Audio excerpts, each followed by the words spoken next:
Fala galera, tudo jóia? Hoje eu tenho a honra de estar aqui com um cara que conhece de vários assuntos. Consultor político, Fabiano Elias, natural de Uberaba. Eu queria que você faça a apresentação, Fabiano. Obrigado, eu sou Fabiano Elias, nós trabalhamos há um tempo aí na região, né? Desde 96 eu trabalho com eleições, Tarcísio. Gostamos um pouco de futebol, né? Ali nós somos mais informal no futebol. Hoje eu assessoro a deputada Ana Paula, sou consultor político para eleições municipais, estaduais, né? Nacionais. E viemos trabalhando aí em 88 municípios da nossa região, mais ou menos, né?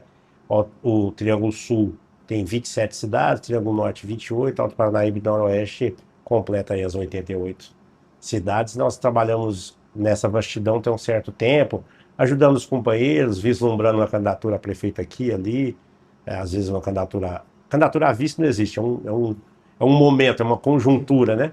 E várias candidaturas a vereador. Tenho a honra de conhecer bastante a região. E não sei se eu entendo de política, mas eu gosto, né? É interessante. Fabiano, eu te acompanho, admiro seu trabalho, vejo que você tem uma leitura muito boa da política, um artigo que você fez no JM Online, né? Isso, eu tenho uma coluna às Às quintas-feiras. quintas-feiras. Eu achei muito interessante, falando um pouco de política, aproveitando que esse ano eleitoral. Sim. Que você acha da candidatura do Nicolas nessa questão da direita, dele conseguir tomar voto em todo lugar? É. Do candidato, às vezes, da própria cidade mesmo, que está ali no dia a dia. Tá do Nicolas é um fenômeno, né? Não tem como negar isso. Ele era extremamente desconhecido do grande público em 2022. Uma candidatura que surgiu dentro da internet. Embora ele já, do grande público, eu digo de Minas Gerais, né? Porque ele já era vereador com mais de 20 mil votos em Belo Horizonte. Mas, assim, é um homem que sabe, tem 29 anos, sabe ler bem e sabe comunicar bem pela internet. A internet hoje ela tem um cabeamento, né, braços infinitos, né? Você faz um vídeo aqui hoje, amanhã ele está no mundo inteiro, tá, né? Então o Nicolas ele soube fazer essa leitura do que é a comunicação eletrônica, teve 1.500.000 votos. Pra você ter uma ideia, Tarcísio, um deputado super bem votado é 150 mil votos, super bem votado. Concentrou só no Nicolas 1.500.000, quer dizer, ele concentra 10 deputados só nele. Isso em 22. Hoje ele é mais conhecido, eu creio aí que o Nicolas pode bater a casa dos 2 milhões de votos. Tanto que é uma briga danada para ir para o PL, perdão. Ele até andou reclamando de algumas pessoas que iam para o PL, mas não tinha alinhamento ideológico com o bolsonarismo. Enfim, né? A gente acredita que ele tenha muito voto. Hoje ele já é mais conhecido, no início do ano aquela caminhada, né? Se tornar ainda mais conhecido. E o centro-direita, a gente precisa olhar essa candidatura do Nicolas com certo cuidado, porque nós mesmos da região do Triângulo Mineiro vamos perder votos para o Nicolas. Assim como perde também para o Bruno Engler, menos, né? Os estaduais. Mas acaba perdendo sim, porque a internet não tem fronteira. O Nicolas não é de uma cidade A ou B. Ele é de Minas Gerais e é votado em Minas inteira com muitos votos, né? Então, o espectro centro-direita tem que olhar a candidatura do Nicolas. Ok, é uma boa candidatura, só que nós vamos acabar perdendo votos para ele nesse espectro centro-direita. Tem um deputado federal do PL, que conversando com ele outro dia, ele falou, rapaz, eu tive uma votação muito boa em 22, eu estava pretendendo manter, mas acho que eu vou cair um pouco porque eu estou perdendo voto para o Nicolas, que hoje já é mais conhecido, né? É um voto mais ideológico, um voto difícil de combater, quase impossível de combater, e um voto muito silencioso, né? As pessoas às vezes não comentam tanto que votam nele, mas na hora que abre a urna tem um caminhão de votos. Eu fico imaginando, vendo assim, planura Nicolas 2022, nunca veio, nunca teve 700 e poucos votos. Hoje, com mandato, é majoritário na nossa cidade. Sim, Complicado, que como ele é majoritário em mais que 400 cidades, Minas Gerais, isso, né? Mas mais uma cidade pequena que depende de uma emenda parlamentar, isso. depende de um recurso ali. Infelizmente, não chegou nada do Do deputado Nicolas, né? Então, assim, isso. fica mais naquele voto ideológico do que mesmo de efetividade ali na ponta, que esteja em serviço público à É. população mesmo, né? Assim, a democracia brasileira, ela é muito, muito infanto-juvenil. A expressão é ruim, mas é essa mesmo. Ela vem de 89 para cá. Você tem país aí com 200, 300 anos de democracia, né? Concretizada, e o Brasil tem só esse pequeno período, né? Então, ela está em constante reforma. A política está em constante reforma. E acho eu, assim, dentro do meu entendimento, que os Nicolas da vida, os deputados Nicolas Ferreira da vida, vai acabar fazendo uma reforma política no sentido de se você ter um voto distrital. Você do Triângulo Mineiro vai poder votar só em candidatos que se dizem domiciliados no Triângulo Mineiro. Tuiutaba, Uberaba, Eduardo, Araguari. Eu não sei onde ele vai colocar o domicílio dele, né? Mas depois eu vou falar do Eduardo Cunha. Esses fenômenos sem fronteiras, que é Nicolas, e tem outros, tinha o Boca Aberta no Paraná e outros, né? Eles vão acabar forçando os deputados mais tradicionais a fazer uma reforma política para que o voto seja distrital. Porque aí, o Tarcísio, você tem de quem cobrar. O cara foi eleito majoritariamente por Uberlândia, ou por Ituiutaba, ou Paraguari, ou Araxá, ou Patos, ou Patrocínio, ou Frutal. Nós aqui da nossa região vamos ter como cobrar dele, né? Você precisa nos ajudar. Você foi eleito pela nossa região aqui, né?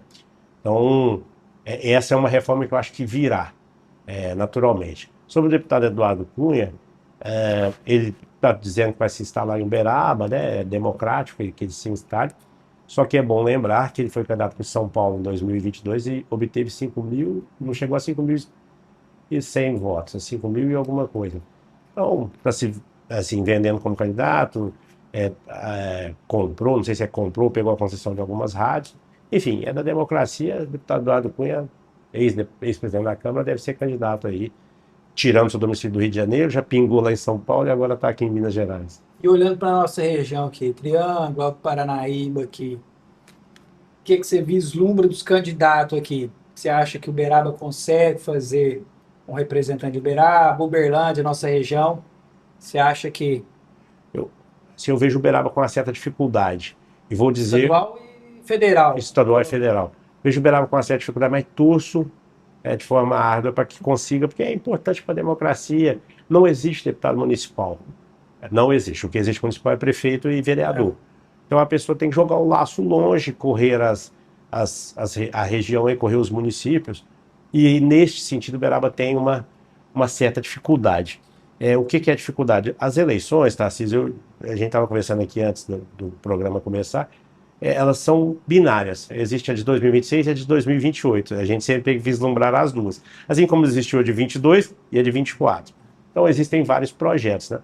E as pessoas que são candidatas em Uberaba, exceto umas 2 ou 3, elas não correram a região em 2024. Elas ficaram disputando a eleição municipal de Uberaba.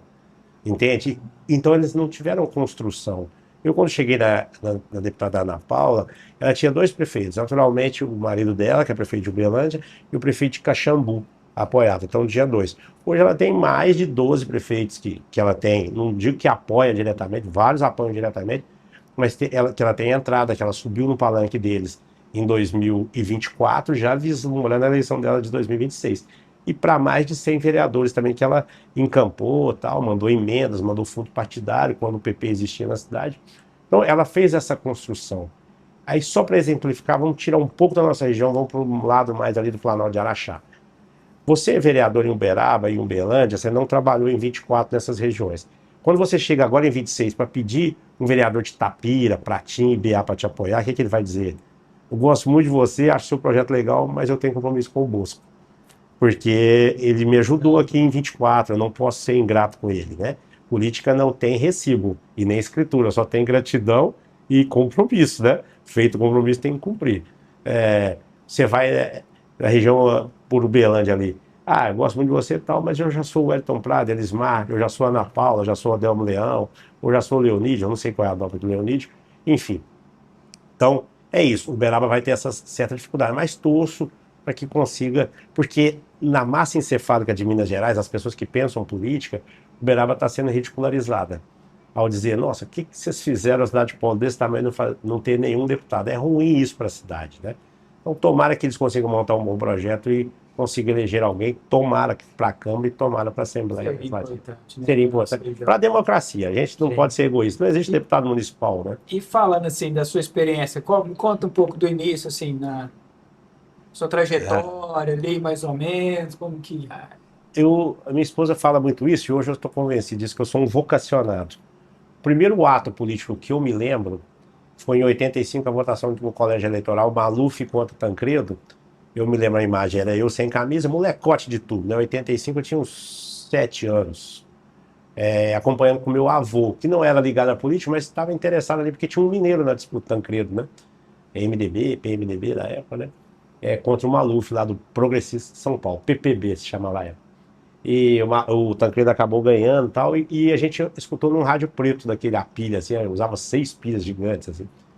E dali para frente eu venho sempre acompanhando, né? Eu sempre gostei de ler jornal, lia o Diário lá de Uberaba, Lavoura e Comércio, né? 103 anos de circulação, um dos jornais mais longevos da história do Brasil, né? Diário, né? Saía à tarde. Eu sempre ouvi as rádios de Uberaba, a época era Sete Colinas, Rádio Sociedade. Eu sempre. É uma vocação mesmo de estar por dentro. Fiz direito, fiz pós-graduação em ciência política. E o que ocorre, né? Eu poderia ter uma vida muito mais tranquila no concurso. Cheguei a ser concursado no DENIT, Departamento Nacional de Infraestrutura, e acabei pedindo para sair por essa vocação que eu tenho, né? Assim, ser vocacionado é difícil, porque você pensa 24 horas numa coisa só, tal. Então, eu me tenho, assim, eu teria uma vida mais tranquila também na advocacia, né? Por ter feito direito, um dos poucos que passei no exame da ordem já de primeira. Mas a política me chamou e aí tá no sangue, né? A primeira eleição que eu trabalhei foi de um tio meu, em 96, se elegeu prefeito, né? Na cidade chamada Delta, ali onde é meus avós. Né? E assim venho acompanhando. Tive minha primeira oportunidade na vida política com o então deputado Paulo Piau, ainda deputado estadual, né? De Uberaba e tal. E eu cheguei lá para fazer varejo. O que é varejo? Aqueles atendimentos do dia a dia do gabinete. Ver se consegue algum População mesmo. isso, algum benefício para uma festa junina, a micro-reforma de uma pequena escola, consultas de saúde e tal. E com 90 dias que eu estava lá, os 90 para 100, ele falou assim, para a chefe de gabinete, vai ter que contratar outra pessoa para o varejo. Aí ela, você não está gostando do Fabiano? Aí ele falou, não, é o contrário, eu vou levar ele para viajar comigo, tal. Lógico que eu não fazia articulações, porque eu era um novato ali, né? Ele sempre dizia assim, ó, entra nas reuniões mais calado e vai escutando e aprendendo. Então eu fiz a conta gotas quase que um estágio ali, né? Entendendo que era a eleição de 98, entendendo que era a eleição de 2002, a de 2000 foi uma eleição super disputada em Uberaba, apenas 801 votos entre Marcos Montes e Anderson Adalto. Eu fui aprendendo o que era o quê. E me especializei muito em proporção das chapas de vereador, deputado estadual, deputado federal, né? Que se fala, hoje em dia se fala chapeiro. Isso, eu aprendi com algumas pessoas de Uberaba e depois eu migrei a dialogar. A internet me ajudou muito, primeiro por e-mail, agora por WhatsApp, né? Com os chapeiros de Belo Horizonte.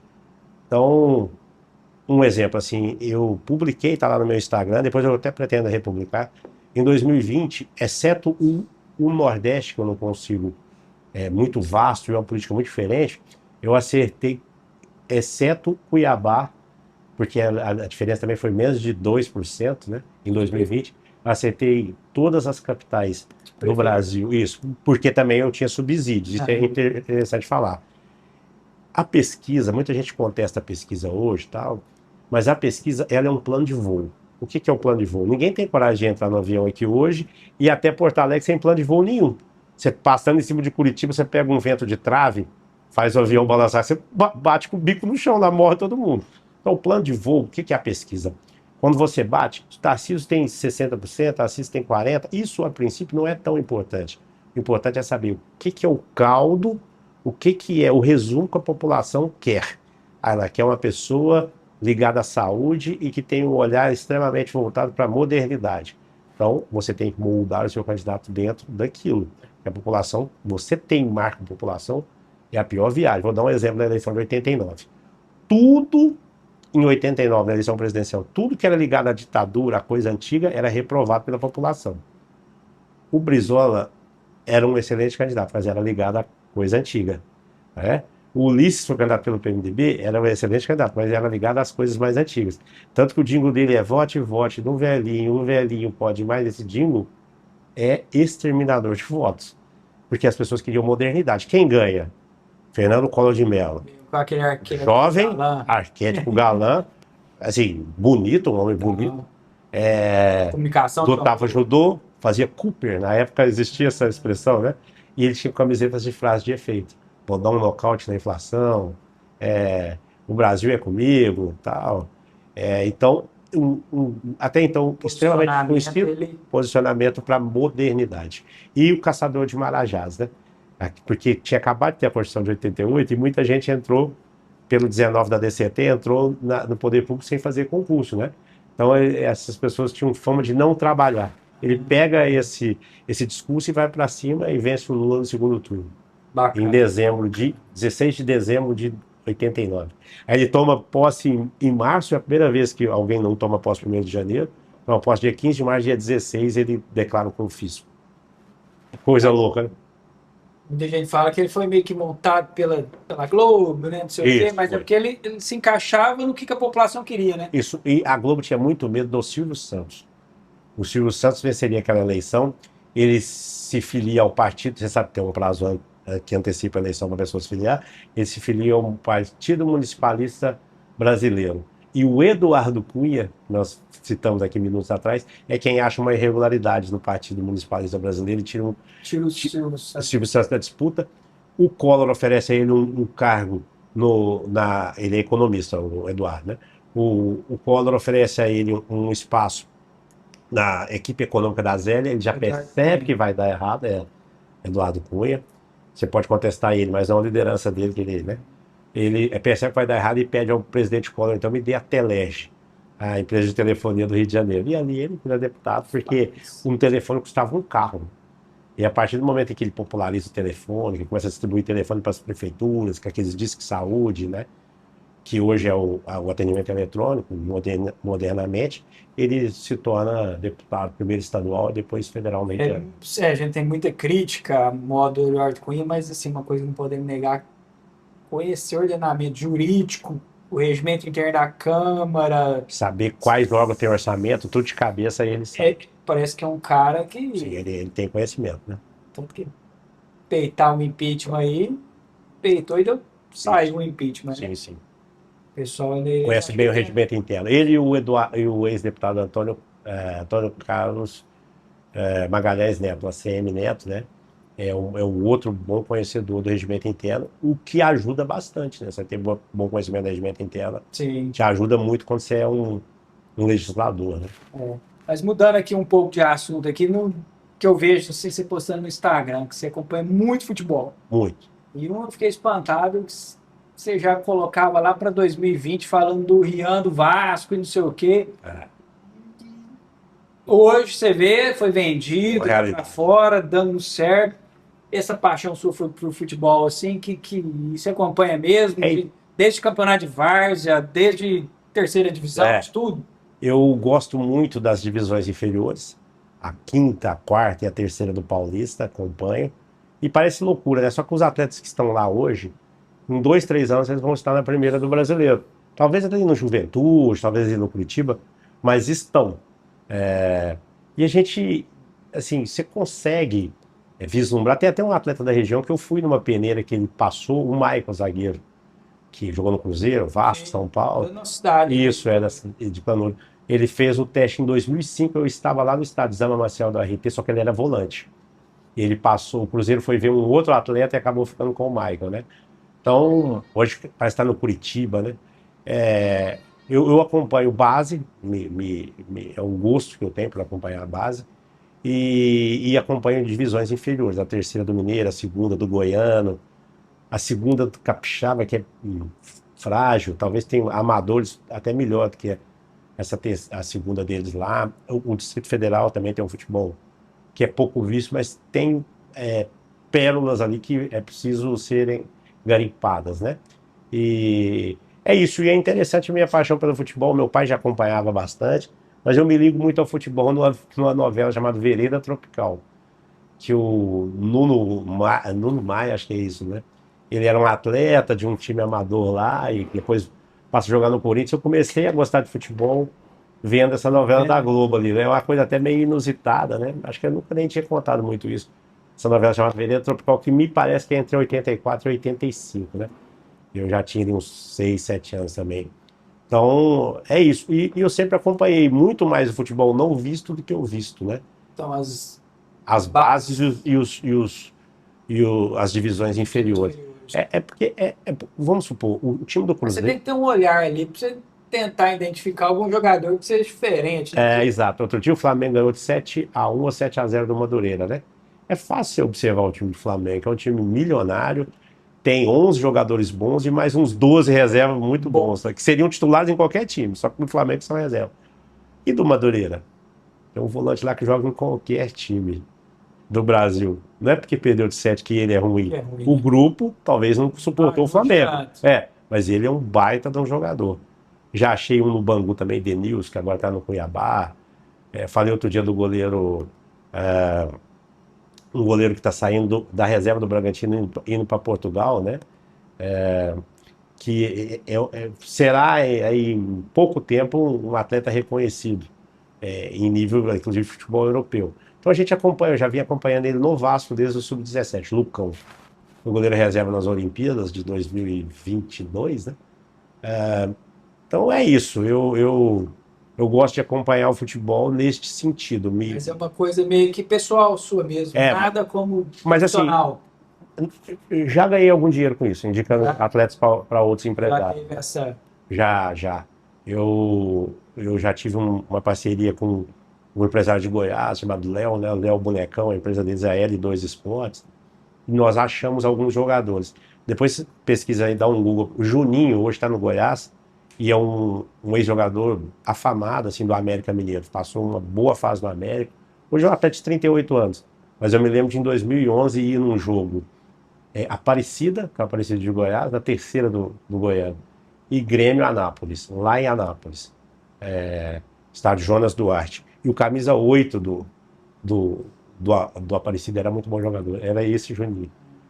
E aí nós fomos ver um outro atleta, o Léo me convidou para ir com ele, fomos ver um outro atleta, e era o Alex, camisa 10 do Grêmio. E tinha um Felipe Gaúcho também, do Grêmio Anápolis. Só que nós gostamos mais desse Juninho, né? E depois ele realmente passa a jogar em clubes maiores e tal, muito forte, né? Um volante. Então, é isso, eu tenho esse observatório. Agora, é lavar uma tonelada de barro para ver se acha uma faísca de ouro, né? Tem muita coisa que não... E é muita gente, né? Muita gente. Brasil é muita, acredito que isso é muito disputado. Nós temos hoje um atleta planurense, vocês já ouviram falar, o João Marcelo. Já ouvi falar.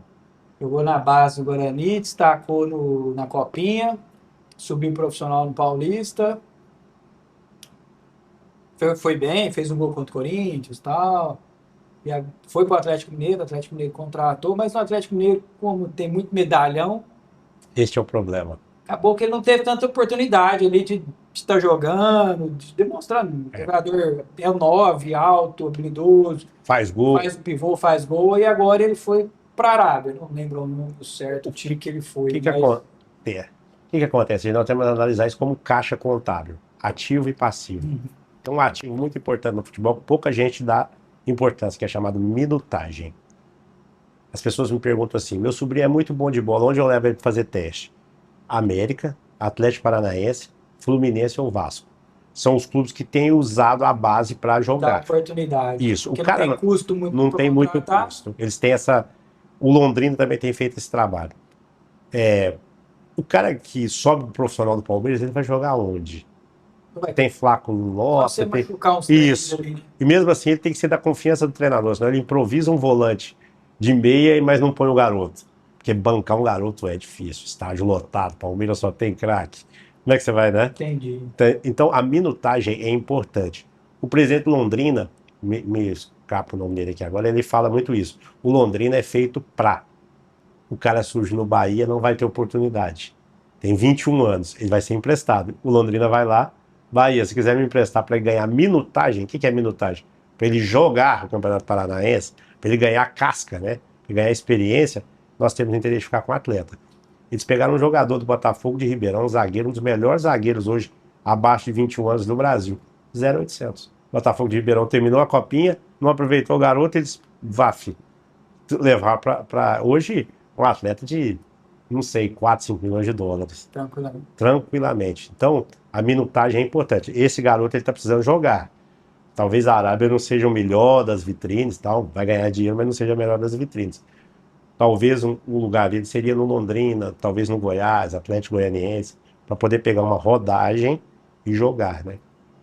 Bacana, é interessante. É porque às vezes você vai acaba firmando um contrato num time maior, mas acaba que não tem tanta oportunidade quando você é jovem, né? É difícil É ter difícil. E goleiro é pior ainda. Você pega o Marcos, ele jogou 12 anos no gol do Palmeiras.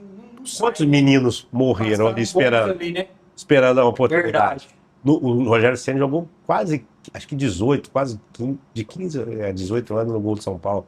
Onde você vai jogar? O Carlos Germán jogou isso também no Vasco. Todo mundo que subiu foi mandado embora.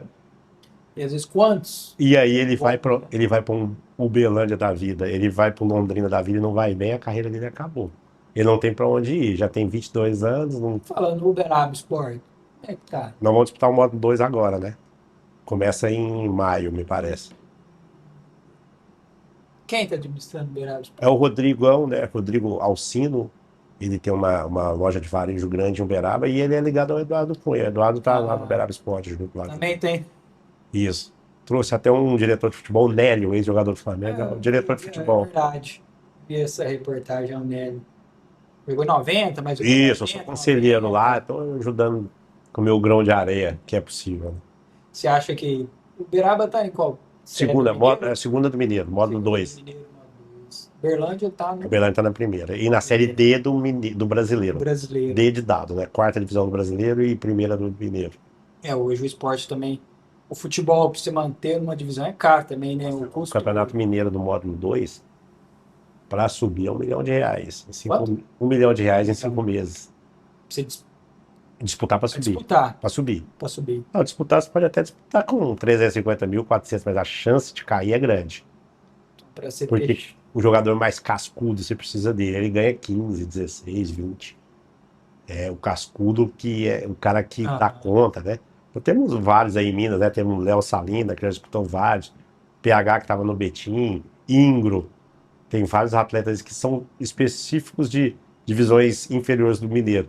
São chamados que ser mais experientes. Na hora de secar o bagaço, eles eles dão conta melhor, né? é, Custam mais caro, né? Mas dão conta. para montar um time, você tem que montar meio que mesclado, né? Tem tanto. Os jovens, você vê, né? Assim, muita gente reclama, tanto no Belândia quanto no Uberaba, os meninos da cidade, assim, talvez não prosperam. Gente, mas assim, eu assisto alguns treinos, já assisti, você vê que o cara que tem mais rodagem no treino, ele dá meio que uma atropelada no menino que ainda é um Menino pouco ainda experiente. Não é que ele seja mau jogador, ele é dá uma inexperiente ainda, né? tremida, vamos dizer. Você vê o PH, o centroavante que eu tô te dizendo, foi seleção de base, né, sub-20, e parece um armário, assim, né? Você coloca um menino de 16 anos marcar ele, fica difícil. Ele gira pra cá, gira pra E lá, muito falando forte. nisso, assim, só dando uma agora a nível Neymar, levaria para a Copa? Você Troquei, falando em cascudo, é, eu, tro- rodar. eu troquei uma ideia outro dia com um atleta, um ex-atleta, Gustavo Pial, né, que é um fisioterapeuta muito renomado em Uberaba, conhece bastante futebol. Ele falou, Fabiano, ó, eu como fisioterapeuta te digo, o Neymar 100% do físico nunca mais. Porque já tem 30, ele já tem alguns desgastes de contusão e tal. E tá meio sem vontade, mas ela precisa fazer, essa opinião do Gustavo, que é até comum, né? É preciso fazer com ele um acordo. Você vai para a Copa, nós não temos compromisso de ser titular, não temos. Jogar algum jogo? Isso. E você pode entrar 20 minutos faltando, ou jogar o primeiro tempo, não jogar o segundo, porque, segundo o Gustavo, ele é muito diferente mesmo nessa situação que ele se O encontra pessoal hoje. fala que muita gente fala assim, eu vejo alguns analistas de futebol que o Neymar com a perna amarrada ainda joga Isso, as pessoas falam isso. E mais ele do que assusta um alguns pouco ali. ainda, né? Quando você vê o Neymar na beira do campo ali Às vezes aquecendo. não para jogar os 7 jogos, É mas isso. assim, A Copa de igual você 70. falou, tem alguns. Isso, na Copa de 70 aconteceu isso. O Gerson, ele veio de contusão, canhota de ouro, né? E ele chega na Copa, joga o primeiro jogo. Porque o Brasil passa da primeira fase sempre, né? Só uma vez na Copa que não passou da primeira fase. Então ele joga o primeiro jogo e fica descansando o segundo e o terceiro, para ver se cura, né? Entra no lugar dele Paulo César Caju. E depois o Gerson volta já 100% da contusão. Poderia ser feito isso com o Neymar, porque ele tem poucos dias para se recuperar totalmente, né? Então o que poderia fazer? Levar o Neymar na fase classificatória, ele não joga nenhum jogo. Quando começar o mata-mata, ele começa a entrar um pouco nos jogos, ou no segundo tempo, ou, né, no finalzinho, ali, faltando 15 minutos, porque fisicamente realmente ele não está tão bem, mas tecnicamente Nem se dedica, eu acho que tanto mais, né? ficou Como um pouco deslumbrado. atleta, né? Deslumbrou um pouco, né? A pessoa Já tem muito chegou dinheiro. Outro dia eu não sei quantos milhões para bater um pênalti numa liga amadora, né? Então, é normal da pessoa deslumbrar um pouco, né? Ele, assim, na verdade, o Neymar, ele foi aquém do que todo mundo pensava. Todo mundo achou que ele ia ser 4 vezes melhor do mundo, ganhar 3 Copas do Mundo. Não venceu mas nenhuma às ainda. vezes faltou um pouco o atleta mesmo, né? Isso, é Porque diferente. talento tem, né? O Romário fala muito isso, né? Eu fui jogador de bola, não fui atleta, né? Atleta foi o Zé Roberto, não sei se você se lembra. Slam demais, vídeo. Jogou Muito no final, dedicado. né? Jogou no Isso. Santos, né? Muito dedicado, só comia certinho. Cristiano Ronaldo, né? Isso. Deita 9 horas da Sim, noite, nada, faz musculação certinho, contunde menos, né? Eu tenho um exemplo muito interessante do tal do Michael, que chegou no Flamengo já vindo de times pequenos de Goiás, né? Lembro. O que ocorre com aquele tipo de atleta? Não é assim, eu não estou desanimando ninguém, mas um atleta que faz a base fora de clube maior, né? Tem a primeira fase dele de juventude fora de clube maior, num time igual o Flamengo, o elenco está, vamos supor aí, com 90% de potencial. E se exercitando todos os dias, fazendo os treinos certos. Se você colocar o Michel para fazer os treinos certos, a carga muscular dele não vai suportar, ele vai contundir. Se você deixar ele treinar abaixo, ele vai entrar em campo, vai parecer um anão dentro de campo. Ele não vai. E os outros 10 começam a reclamar. Pô, mas põe esse menino. E aí nós ficamos com 10 porque ele não consegue. O que virou ele? Ele tem que jogar em clube do Curitiba para baixo. Não tem como. Verdade, não ouvi mais falar. Se você exercitar ele muito, ele contunde. Se você exercitar pouco, ele fica bem abaixo do elenco. Abaixo. Então, passou a ser um jogador de segundo tempo, né? De vez em quando, pô, elenco. Uhum. Esse dia eu tava ouvindo uma entrevista, rapaz, que eu dei risada demais do Kaiser. Sim, deu um migué a vida inteira. Nunca jogou lugar nenhum. Nunca jogou lugar nenhum. Nunca jogou lugar nenhum. Ele falou, antigamente não tinha ressonância, não tinha exame, aí ia jogar e eu Começava a machucava. Você é enfermeiro, você sabe melhor que eu. Assim, eu dei uma mão lá para o Operário Esporte mais próximo, como diretor, e o atleta, quando quer dar migué, ele fala o seguinte: pubis, professor. Porque só tem tratamento, é só repouso, né? Ou operar.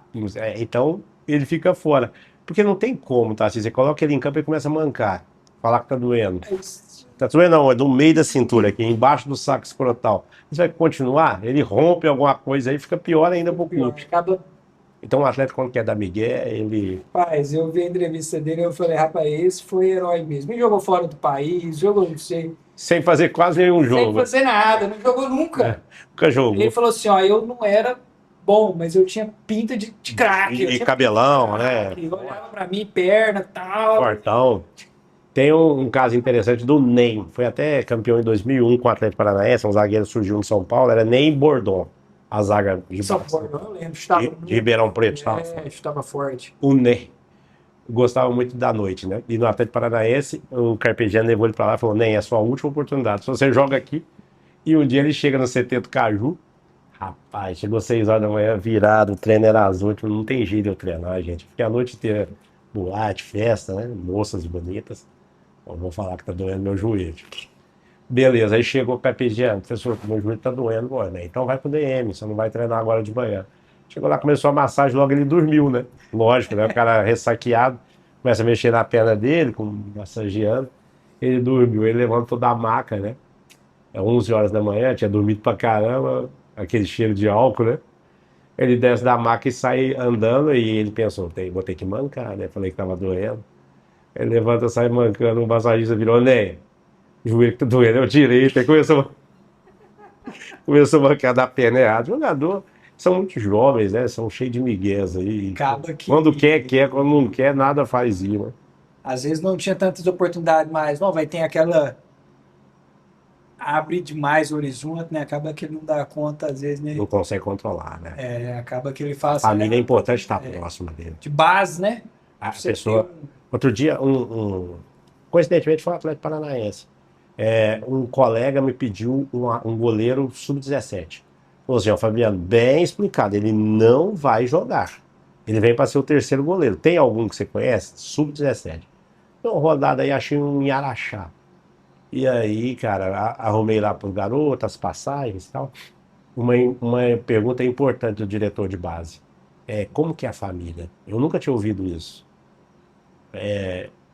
Como que é a família? Eu falei, não, o pai trabalha numa usina próximo a Araxá e a mãe é professora. Não, serve. Porque eu trazer problema para cá, eu não quero, não. Entendeu? Se um menino fora de campo for, eu prefiro um menino pior tecnicamente, mas que dentro de campo é mais, fora das quatro linhas é mais disciplinado, do que um menino totalmente disciplinado e que venha para cá, vai tocar um terror aqui. Primeiro que é menor, você tem que cuidar dele que está sob a tutela do clube. Está sob a tutela do clube, não pode deixar ele ficar sair na noite, sem eira nem beira, né? Então, eu achei interessante. E outra coisa que ele me pediu, manda uma foto do avô paterno, porque ele é alto hoje com 15, 16 anos, eu quero ver como é que ele vai ficar como adulto. E eles têm um diagnóstico lá. Acho que é uma IA, né? Ela faz um cálculo de quanto ele pode atingir de tamanho. Para atleta pequeno também, para goleiro, hoje em dia. As pessoas reclamam muito o seguinte: Assis, hoje sai pouco gol de falta, não temos mais cobrador de falta, mas não é isso. Os goleiros cresceram muito. Está dificultando. Os goleiros cresceram muito de tamanho. Tafarel, ele tinha 1,85 m, foi um baita goleiro. Hoje, com 1,85 m, dificilmente você é goleiro de Copa do Mundo, né? Os goleiros hoje têm 1,98 m, esse goleiro Carlos Miguel do Corinthians aqui. Envergadura muito alta, né? Sai aqui, você vai chutar onde? Um monstro daqueles. Antigamente você tinha muito cobrador, né? Você tinha Marcelinho Carioca, Neto, Djalminha. Mas os goleiros eram menores também. Menor, né? Não tinha pensado nisso. 7,32 por 2,44, o cara é menor, ele te dá mais oportunidade de fazer o gol. E mais, os treinadores de goleiros hoje, o cara para ser treinador de goleiro, até o ano 2000, ele tinha que ter dado alguma coisa errada na vida dele. Ninguém cresce com a vontade de ser treinador de goleiro. Às vezes ele tentou ser goleiro, não conseguiu, ou ele tentou ser treinador, não conseguiu, jogou lá. Hoje o treinador de goleiro tem curso da CBF, Academy, né? Tem curso da Universidade de Futebol. Então, tecnicamente, eles são melhores treinados também, né? Tem treino específico. São Paulo tem aquele canhão chutador, né? Que chuta. Tem um negócio que eles colocam na frente da área em treino de goleiro que parece uma conchinha, um monte de conchinha. Concha, assim, convexa, né?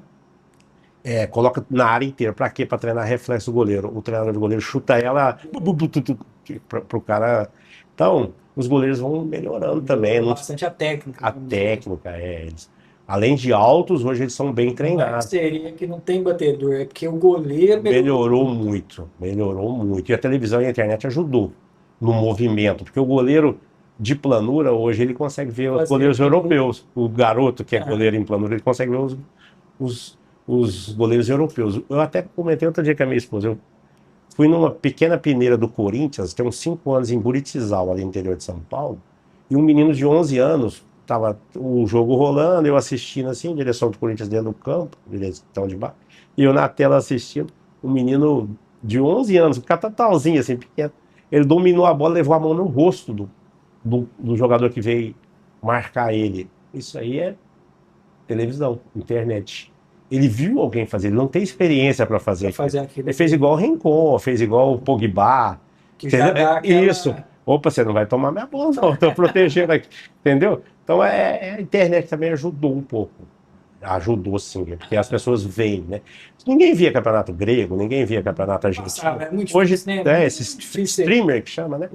Faz chegar muita coisa nova. Na idade, assim, eu gosto de futebol demais, sou corintiano, acompanhei futebol. E eu era muito fã, sempre fui. Cada um tem um fã de alguma coisa, né? Ou é de música, ou é de não sei o quê. Eu de esporte era o Ronaldo. E era muito difícil você ver um jogo. O goleiro? O Ronaldo Fenômeno. O Fenômeno. Era muito difícil na época do auge, 20, Sul-19. Você não via jogo do PSV. Não passava. Hoje passa tudo. No Barcelona você só via os lances, né? Você não conseguia ver um jogo ao vivo, era muito difícil, né? Exato. Hoje em dia você vê campeonato da Arábia, de todo lado, né? O mundo mudou muito, né? E abriu muito espaço para todo mundo, graças a Deus. Né? É bom. Né? Sim. Lembrando aqui eu tava vendo esse dia a entrevista do Kaiser. Tem uma história que você falou que ele fingiu, né? Aí ele contando assim que tinha um jogo Bangu e não sei quem. E ele sempre dando migué, ia ficar no banco de reserva.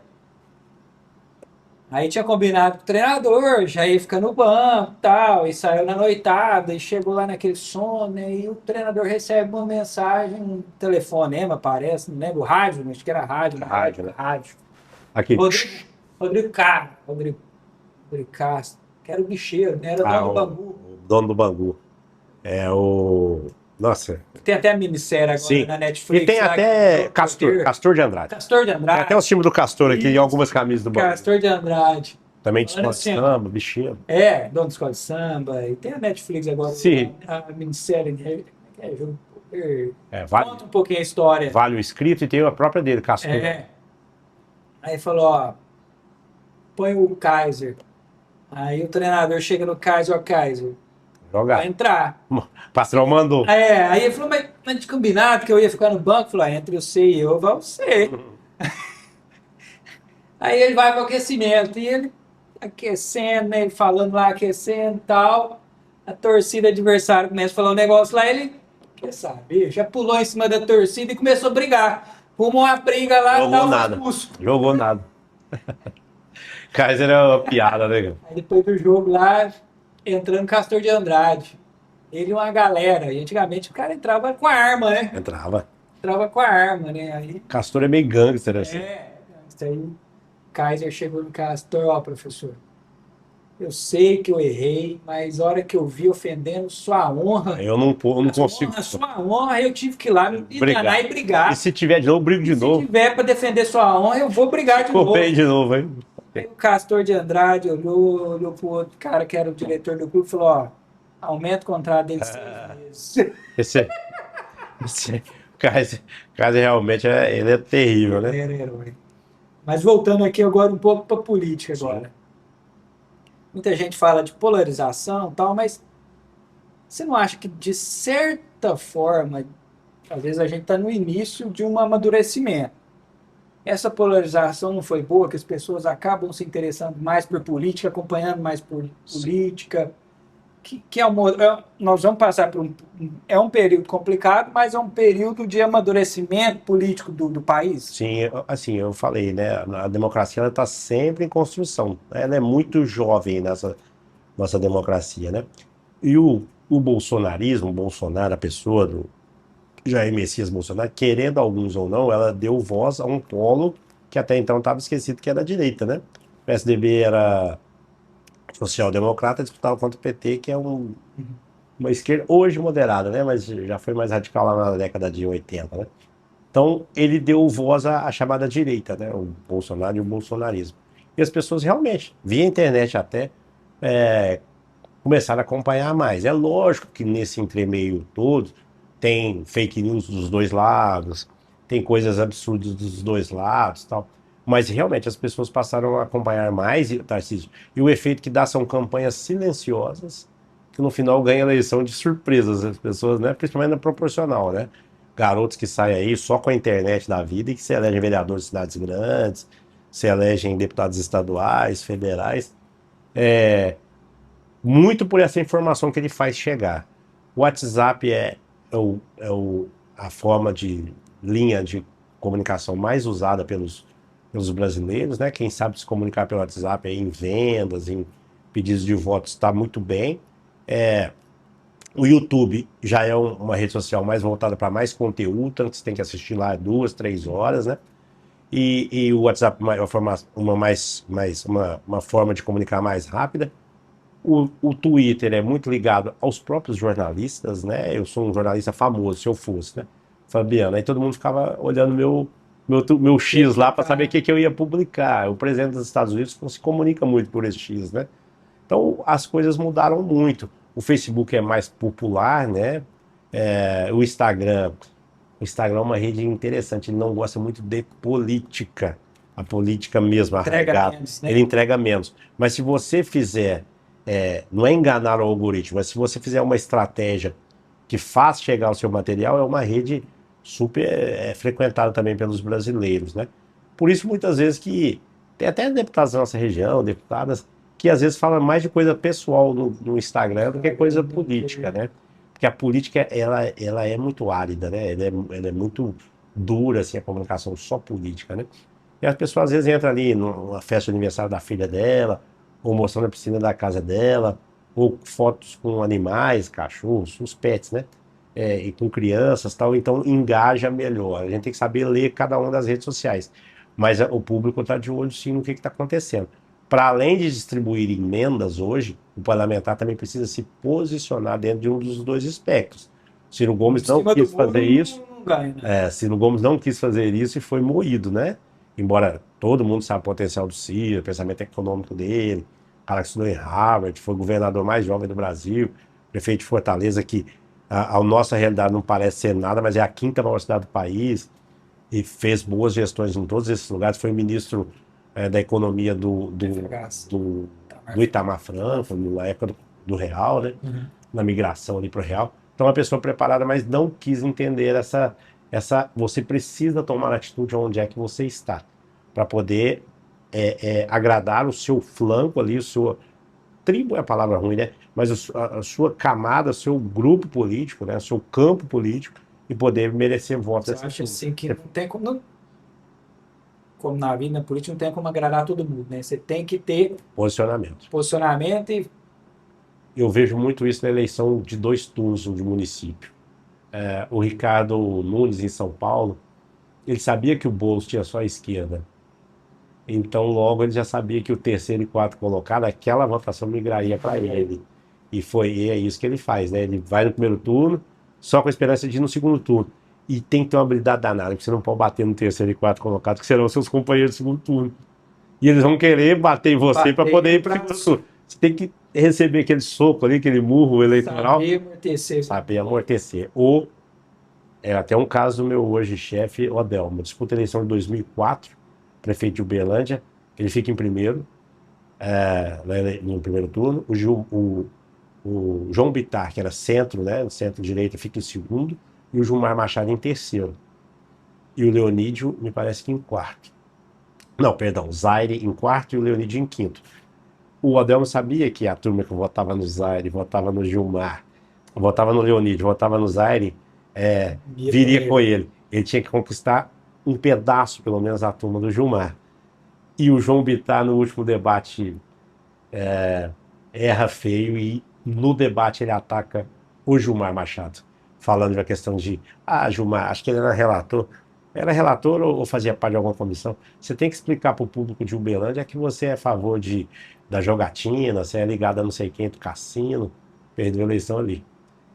O Gilmar era o companheiro do João do segundo turno. Se ele quisesse mostrar alguma agressividade, ele tinha que ter batido o Leonídio, que estava lá embaixo nas pesquisas. Aham. Ele escolheu errado. O Adelmo sorrateiramente percebe aquilo ali e vai atrás de agradar, não é agradar, né? Encampar o eleitorado que ficou órfão do Gilmar no segundo turno e vence as eleições. E nessa política Estratégia. agora, vindo agora, presidencial, o que que você consegue vislumbrar? Ainda tem um tempo, Eu, ainda eu acho que hoje estaria no segundo turno Lula contra o, Flávio. o Flávio. Eu acho que um outro nome de direita não consegue encampar. PSD lançou o Caiado. Você acha que vai.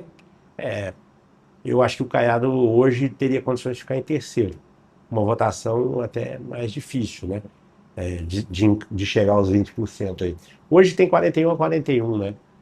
Cada campo político tem 41. Agora, o Lula é maior que a esquerda, isso é um problema para a esquerda para frente, quando o Lula não disputar mais eleições, e a direita é maior que o Bolsonaro, né? Que o bolsonarismo, pelo menos. Então, o Flávio, você vê que ele está bem mais centrado, ele faz um discurso mais tentando conquistar o centro, né? Ele sabe que é o companheiro dele de segundo turno. Eu acho que essa eleição vai terminar em 2, 3% no máximo de diferença de um campo para o outro, para qualquer dos lados. Vai ser bem apertado. Quem conseguir conquistar um pouco mais de centro, vence as eleições. Uma coisa que tinha visto numa pesquisa aí, acho que uma recente, o crescimento do Renan dos Santos, pessoal do MBL, que fundou o Partido Missão, na geração Z, na geração mais nova, né?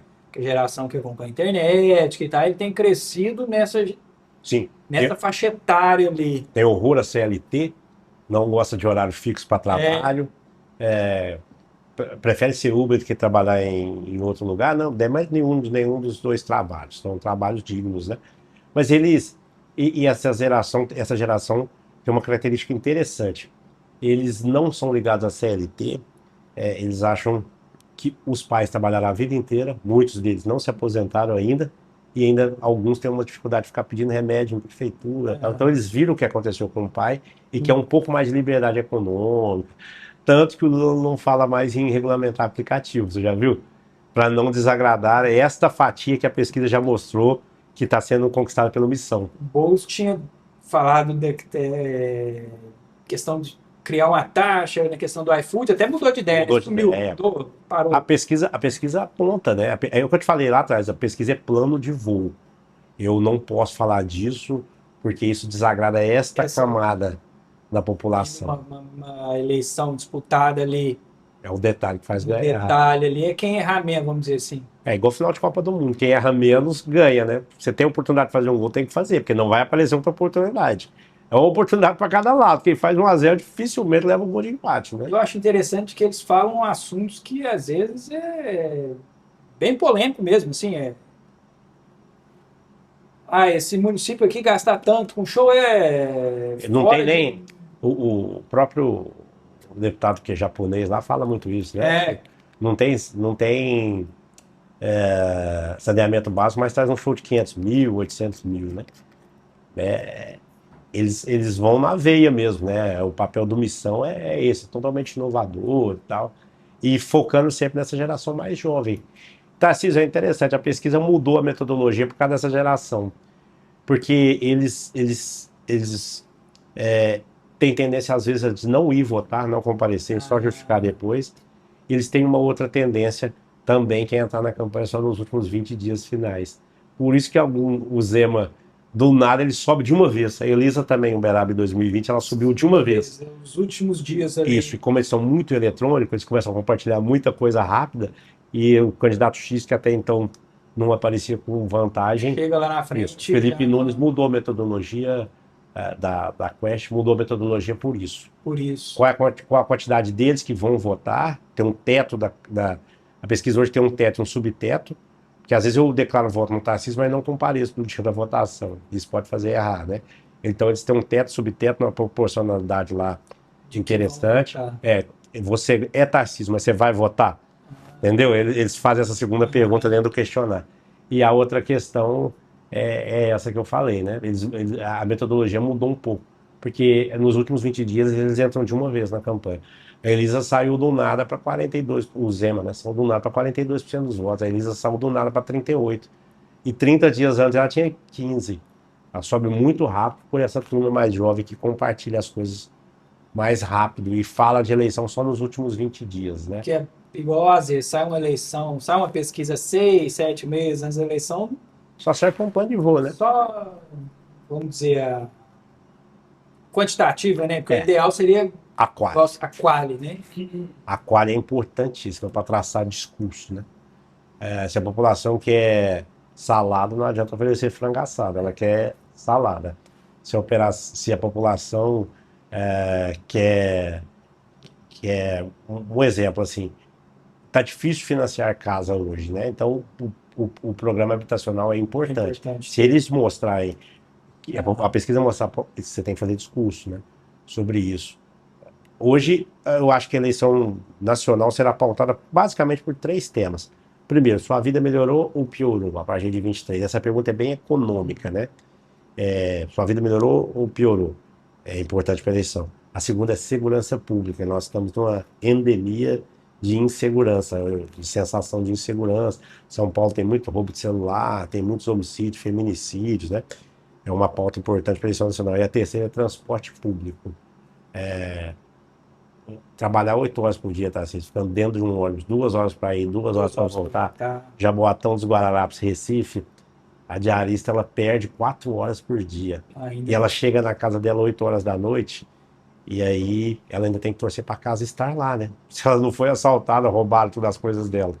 Então, essa turma classe C e D, eles estão ligados também a transporte. Está muito aquém ainda em nosso Brasil. Ainda está.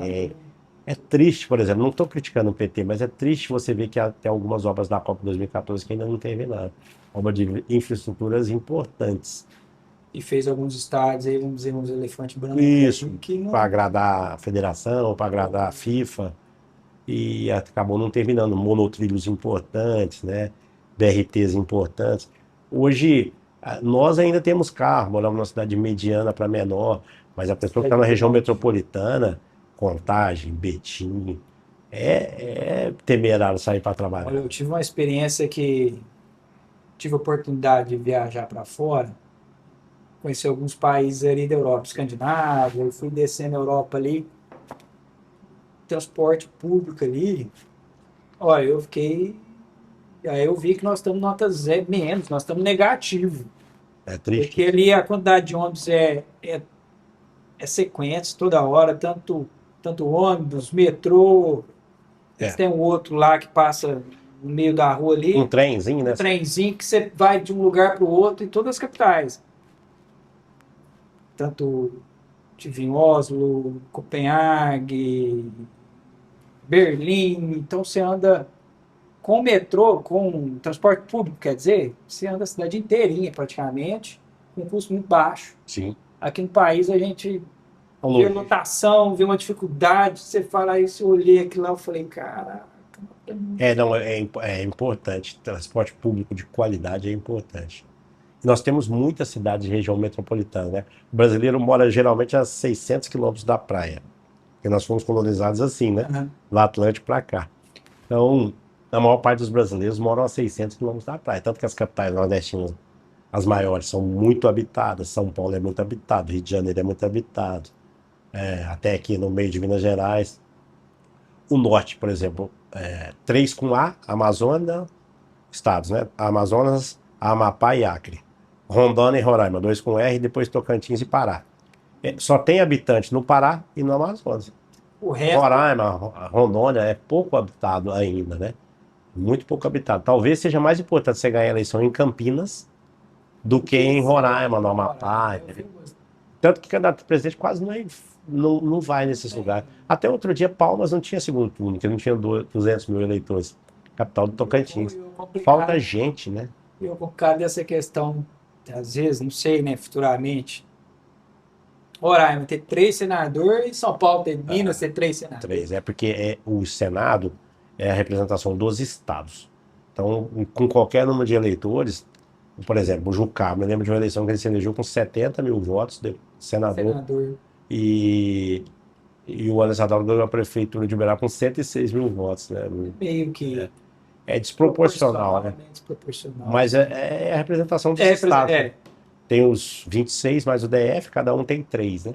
E o Senado tem um papel importante ali de autorizar endividamento público exterior, né? A Elisa está pegando esse dinheiro para fazer lá, segundo ela, a captação de água do Rio Grande, passou pelo Senado. Uberaba tinha que ter capacidade, teve de se endividar. Essa é uma votação que passa pelo Senado, né? Mandato de 8 anos, tal. O senador geralmente ele já foi prefeito de capital, ele tem ou uma ele bagagem. tem uma bagagem, ou ele foi governador do estado, ou vice-governador do estado, ou deputado federal muitos anos, né? Então ele tem uma certa bagagem. O Senado é meio uma trava ali, um freio de arrumação no meio do caminho, né? E pretende ser ali o suco do que é o Brasil, né? E Senado, será que é vindo agora, igual você falou, você citou que Lula é maior que a esquerda, né? sim. Eu tenho observado que eu vejo um movimento aí que a esquerda vem perdendo um espaço muito grande. No Brasil Você inteiro. você citou na Quest aí, as gerações mais novas já se identificam com centro-direita do Sim. que com a esquerda, com centro-esquerda. Você acha que a esquerda perde espaço nessa eleição, tanto Senado quanto Câmara? É a tendência. Vou te dizer o porquê. A esquerda, da forma que está desenhada hoje, ela surge na Europa, né? Na França, por ali. E por que ela surge? É o chamado welfare state, estado de bem-estar social. Eles, primeiro, os países europeus tinham muito dinheiro de exploração de colônia. Exploraram a África, exploraram a América do Sul, pedaço da Ásia, né? Então eles tinham esse dinheiro guardado. Eles tinham o discurso da moeda. Era deles o comando de moeda. Eles tinham tecnologia. Eles tinham esses três pilares que sustentavam o Estado fornecer muita coisa para as pessoas. Social. Isso. Ou seja, nunca ouviu o seu avô falar assim, ó, esse perfume meu é importado.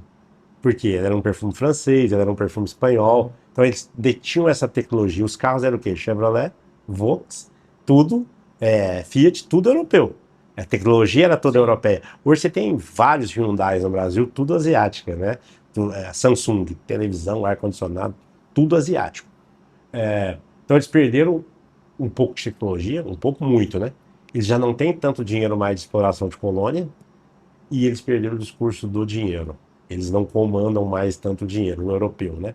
Então a esquerda ela não, vem entregando menos do que entregava na vez passada, em vezes passadas, porque ela tem menos dinheiro no caixa para fazer esse bem-estar social. Está perdendo a eleição no mundo inteiro. É uma questão econômica. Você vê, o Brasil hoje exporta muito mais para a Ásia do que para a Europa. Exporta soja, exporta, né? Sim. Exporta milho, sorgo. Que eu vejo que às E vezes importa também mais da Ásia. o Brasil fez o caminho contrário. Nesses países, às vezes, muitas vezes, eles ficaram ricos Sim. e depois eles começaram a ter distribuição social. Sim. O Brasil não ficou rico e começou a querer fazer Loucura. muita loucura e acabou que não sustentou, né? Hoje a dívida do PIB.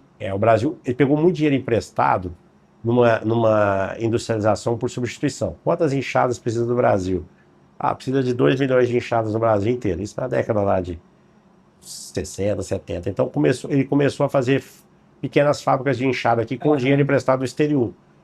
E era um dinheiro barato, né? Chega em 79, os Estados Unidos sobe o juro de uma vez, quebra os países todos que estavam com dinheiro emprestado.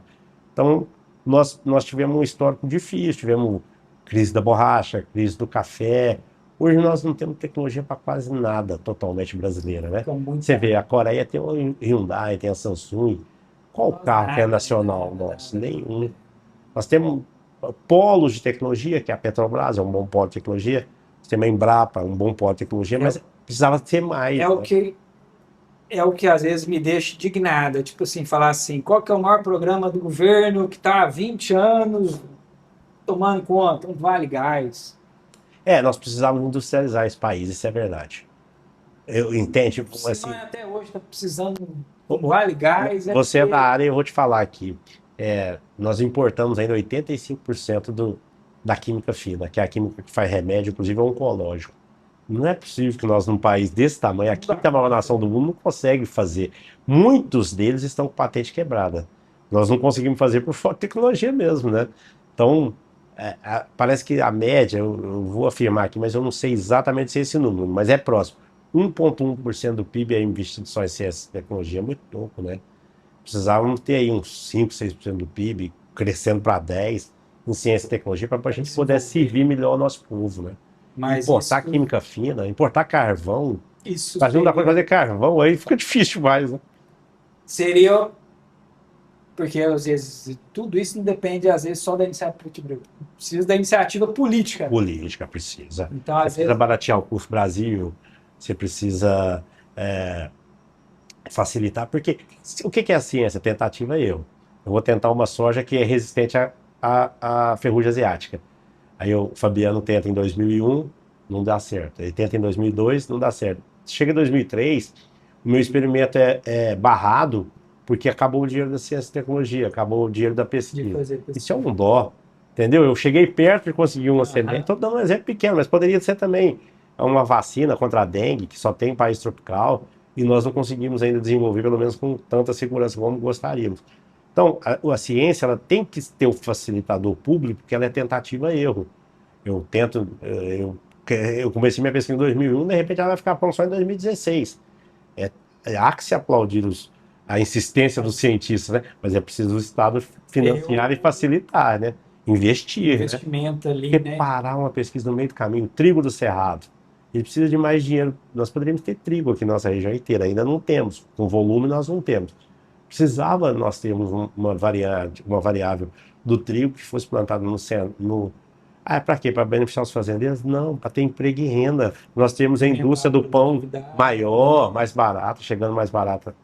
Como que chama aquele do petróleo lá mesmo? Que quebrou, depois foi preso. Eike Batista. Estava vendo até que ele está investindo numa Supercana. Supercana. Mas ele está no investimento ali privado há 10 anos. Né? Isso, diz que ela tem mais sucralose. Tem mais algumas coisas e tal. E fala que Muita gente fala que critica o Wake, né? Mas assim, eu vejo como não, é é, positivo. é um cara que pôs a cara aí, investiu dinheiro próprio.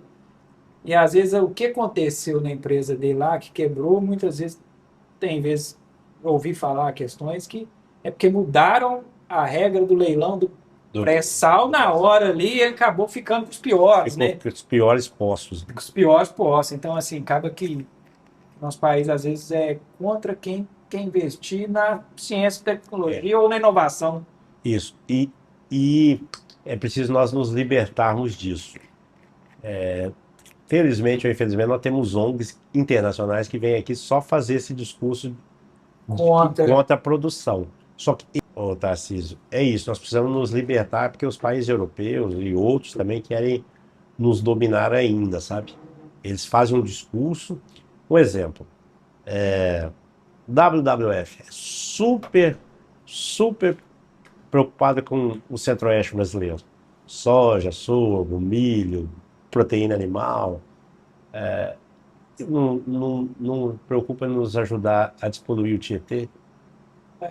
Entendeu? O centro de São Paulo ali com um problema, a região metropolitana, lá eles não têm interesse. Eles têm interesse em atacar a nossa produção. E muitas vezes os brasileiros não enxergam isso.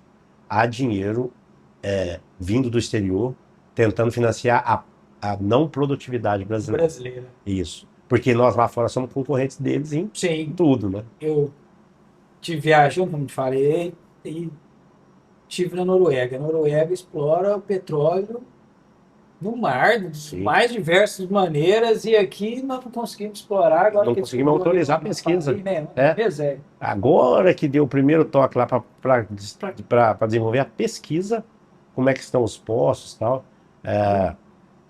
Faixa equatorial petrolífera. Isso é uma Né? construção de narrativa, às vezes, que vem de fora e é implantada no país e E acaba recebe pegando. recursos para alguém ficar. Isso, porque as ONGs, essas ONGs oportunistas, não estou dizendo que são todas não, mas algumas ONGs oportunistas, elas têm. O único fator delas é só comunicação, elas não desenvolvem mais nada que além de comunicação. Quer ver uma coisa? As pessoas não estão falando mal, mas as pessoas falam muito de plástico no mar, plástico em oceanos. Eu estou a favor, tal, se tiver tem que tirar. Só que a indústria pesqueira, principalmente a europeia e a americana, eles saem com aqueles navios enormes com redes. Aí pescam um tanto de pescado lá, de peixe X, Y e Z. Se aquela linha de nylon, se aquela linha de arrebentar, eles não voltam para buscar, não. A maior parte das tartarugas que estão com problema, dos peixes estão enroladas nestas telas que eles distribuem lá. Não é um canudinho que eu tomo uma Coca-Cola aqui em Planura. Isso. O problema é a grande indústria pesqueira, que tem uma situação maléfica, se vende como sustentável, só que quando acontece um desastre de arrebentar a rede, ela quer voltar para buscar essa rede arrebentada é custo. Deixa isso lá no oceano e passar bem. Então é um discurso que às vezes a gente precisa, mesmo contra algumas pessoas que nos contestam, a gente precisa colocar em pratos limpos e dizer a verdade para a população brasileira. E a gente tem observado ali, né, que o município, cada vez menos município, mais Brasília, né? Poxa, isso é triste, né? É Porque complicado. nós somos muito interioranos, né? O município é o ente mais importante, porque o Estado e a União, na cabeça do brasileiro médio, são só figuras representativas, né? O que a pessoa procura mesmo é o município. Quando ela corta, tem um acidente aqui no dedo e precisa fazer uma sutura, ela vai procurar o município de Planura, de Uberaba, de Conceição, de Frutal, de Fronteira, de Uberlândia. E quando ela bota o menino dela para estudar, ela coloca na escola municipal de Uberaba, de Uberlândia, de Frutal, de Planura. E nós temos ficado com pouco dinheiro aqui, de infraestrutura. Olha para você ver, uma questão de turismo. Tapira é o portal da Serra da Canastra. Não tem um grande projeto de turismo. Deveria ter, é um lugar bonito, um ar, né, límpido, refrescante, é um começo da Serra da Canastra e tal. Não tem, porque o município não tem essa estrutura para. E o dinheiro fica lá no Ministério do Turismo. Esse dinheiro deveria ficar aqui. Município, Os prefeitos têm que ser os mais importantes da federação. Foi feita a reforma tributária, a Ana Paula até votou contra, sem ouvir município algum. Para não dizer que não ouviu o município algum, ouviu o Ricardo Nunes, de São Paulo, e o Eduardo Paes, do Rio de Janeiro, e mais uns 2 ou 3 prefeitos. É uma realidade O totalmente resto diferente. A realidade de Indianópolis, a de realidade de Delta, de Conquista é diferente todas desse tipo. pesquisas com influência, CMM, AMM, né, Associação dos Municípios, dizem que os municípios vão perder, né? Vai Vão perder, vai perder, vão, perder. vão perder. Vão porque o imposto, né, hoje, que fica onde produz, ele será destinado, ele vai ser recolhido no destino, né? Então muda um pouco. E assim, ele perdeu a nova economia tem muito serviço, né? O No ISS, Brasil, mais serviço, né? isso, né? Ele perdeu o domínio sobre o ISS. Será arrecadado e depois distribuído via IBGE, que os dados são meio contraditórios do IBGE, né? Eles falam que o Uberlândia tem 700 mil habitantes, tem muito mais. Só ligação de água, o Uberlândia tem mais de 900. Não, aqui nós caímos de Isso, habitante, mas nós temos gente que sabe que a gente observa pelos cardápios dos ESF, né, das agentes de saúde, nós temos mais do que o IBGE, nós temos 3, 4 mil pessoas a isso. mais do que foi No- contabilizado. Nós fizemos uma reforma tributária às avessas. Eu precisava da reforma? Precisava, mas não da forma que foi feita. Precisava ter ouvido os municípios. Que a vida se dá nos municípios. Eu coloco meu filho da escola, é no município. Se Onde eu preciso de um mata-burro, é no município. Onde precisa asfaltar um local, é no município. Onde precisa fazer um projeto de turismo, é no município. com a consulta, É no município. Ser vereador, você ou é a primeira porta que a pessoa bate. Ele não vai atrás de mim, ele não vai atrás de senador, não vai atrás do governador, ele vai atrás de você. Você é a primeira linha, Sim. você está na linha de frente de atendimento à população ali. Então, o município precisa ser valorizado. Eu sou municipalista, assim, no meu Instagram está lá, né? 1000% municipalista. Porque eu sei qual é a realidade dos municípios. Eu sei que é ali que a dor acontece, entende? a É gente, ali que a pessoa procura serviço, né? e a gente tem que trabalhar isso, né, de levar isso, né, que a vida, que quem está em cima, né, que faz as leis, enxerga o É município, preciso, viu, Tarsila? fazer o recurso chegar aqui na ponta, onde a vida acontece, né? Onde a vida acontece. Tem uma votação polêmica que eu participei, do Código Florestal, e o relator subiu lá para relatar e algumas pessoas vaiaram ele. Aí o presidente da Câmara, na época, pediu a palavra, vou descer da presidência para usar o púlpito lá da Câmara. Ele chegou lá e falou assim, Henrique Eduardo Alves, deputado federal pelo Rio Grande do Norte. Chegou lá e falou assim, gente, eu queria pedir aos colegas, primeiro respeito a quem está lendo o relatório, segundo, eu queria, e era 2011, esse ano, né? Que as eleições, se eu pudesse pedir uma coisa a Deus, é mais ou menos isso. Eu gostaria que as eleições não tivesse sido em outubro passado, isso era setembro. Eu gostaria que fosse em outubro próximo. Eu queria ver você subir aqui e chamar produtor rural de bandido. Todos vocês tiveram voto em pequenas cidades. Pequenas cidades, a agropecuária de forma geral tem a produtividade, a empregabilidade está ligada a ela. Quer ver uma coisa? Que as pessoas não, não valorizam móveis planejados. Aqueles móveis não nascem dentro da Delano, dentro de algumas lojas chiques aí, eles nascem lá na roça. Alguém tem que plantar aquela madeira, alguém tem que cortar ela, alguém tem que faturar ela assim para ela fique nos moldes, né? Cosmético usa muito de agropecuária, mas muito mesmo, né? Alimentação nem se fala, é impossível tomar um café da manhã sem tudo tendo vindo da zona rural, né? Então, a agropecuária é importante, nós temos essa vocação, lógico que onde tiver problema tem que ser corrigido, trabalho escravo, isso é inadmissível. Quem fizer errado tem que ser punido mesmo. Agora, jogar todo mundo na vala comum não é, né, razoável, né? Tem muitos produtores aí que tem ações de ESG, tem ações de responsabilidade com seus colaboradores. Quem não tiver tem que ser punido mesmo, isso aí é fato. Mas esse discurso que vem do estrangeiro tenta nos colocar nesse grau de bandidagem aí, que não é verdade. Não é a média, né? Não é a média, pelo menos. A gente tem que ter esperança, né, de sempre estar...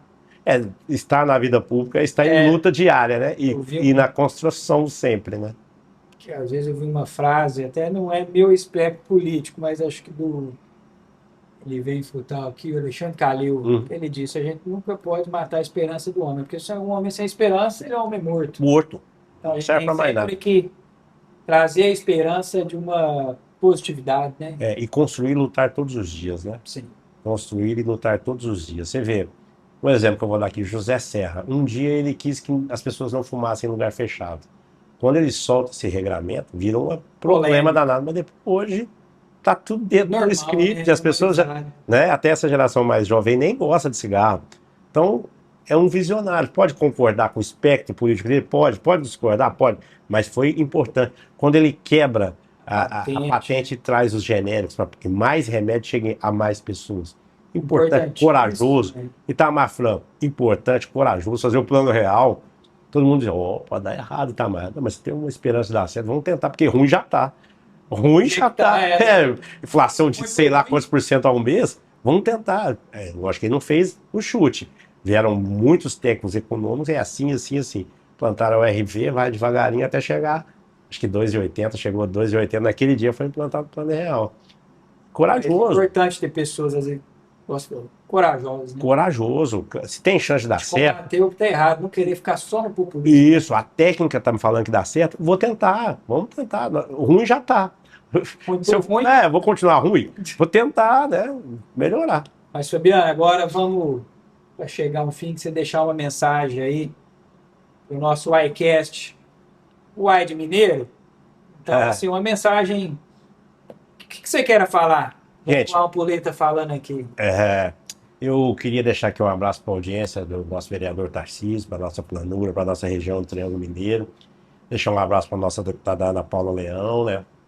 Eu participo aqui do podcast, o iCast, com muito orgulho. Tentei trazer um pouco aqui daquilo que eu penso, daquilo mais num bate-papo informal.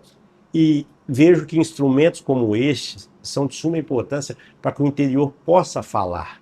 Porque vem as coisas de televisão, as programações de televisão, ela já vem formatada da capital, muitas vezes fora da nossa realidade. Quanto mais podcast, quanto mais instrumentos de comunicação nós tivermos, os jornais, as rádios, tiver participação popular das pessoas que vivem aqui, sabem qual é a realidade do nosso interior de Minas Gerais, é sempre importante. Todas as vezes que eu for chamado, eu estarei por aqui para colaborar com você no que for possível. Obrigado, Amar. Valeu. Até mais, vereador. Até mais. Obrigado.